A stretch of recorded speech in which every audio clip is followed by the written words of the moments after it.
এই তোমার জন্য আমার মিয়া জামাইটা আসপারিছে না, আমার বাড়ির নাম গন্ধই সহ্য করা না। কিসের জন্য? হ্যাঁ আচ্ছা তুমি আমার দোষ দাও কে? আর তোমার মেয়ের জামাই আসলে এটা কি আমার দোষ? আশ্চর্য কথা। ঘটনা বুঝলেন না? মানসিয়ে মিয়া বিয়েতেই হারারে না, মিয়ার জামাই গুনো আহে, গুনো আহে, আহে যায় আহে যায়। এই জামাইটা এই আমাকে কি শখ করে না রে যে মিয়া জামাই নিয়ে একদিন ভালো মন্দ খাই? হ্যাঁ ফোন এই তারিখ আসলে, মিয়া জামাই আসলে আমি যেন ভালো ব্যবহার জন্য পাই। কি ভালো ব্যবহার করবো?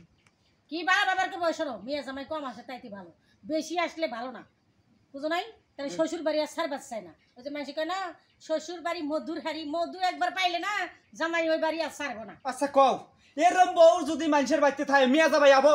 হ্যাঁ শোনো, এখনো কইতাছি এলাকার বেবাক মানুষে কিন্তু কয় যে তোর মোর ব্যবহার ভালো না, যার কারণে তোর মিয়া জামাই আসে না। এখনো কইতেছি একটু ভালো হও, ভালো দিক যাও যাতে মিয়া জামাইটা আসে।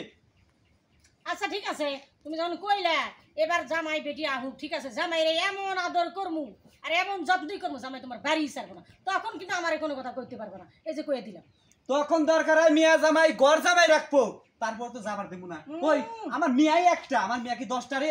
আর কি পোলান আছে আমার? আহা, তোমার মেয়ে একলা, আমি মনে হয় পেটে ধরিয়ে নি, আমার মাইটাকে না, তাই না? আমার কোনো ভালোবাসা নাই মিয়ার প্রতি। থাক হইছে, শোন আমি কই এই বিষয় নিয়ে তর্ক লাভ নাই। চলো ফ্রিজ থেকে ওই মাংসটা যা কিছু এই ফ্রিজের জিনিস রান্নমুখে, হ্যাঁ তুমি যাও বাজারে যাও, বাজারে যাই ফল মূল নিয়ে এসো, জামাই যেতে যেতে খাবার পছন্দ করে, আজকে জামাইয়ের জন্য একবার রাজভোগ তৈরি করবো। আচ্ছা তাড়াতাড়ি যাও বাজারে। আচ্ছা তুমি থাকো তুমি, হ্যাঁ যাও।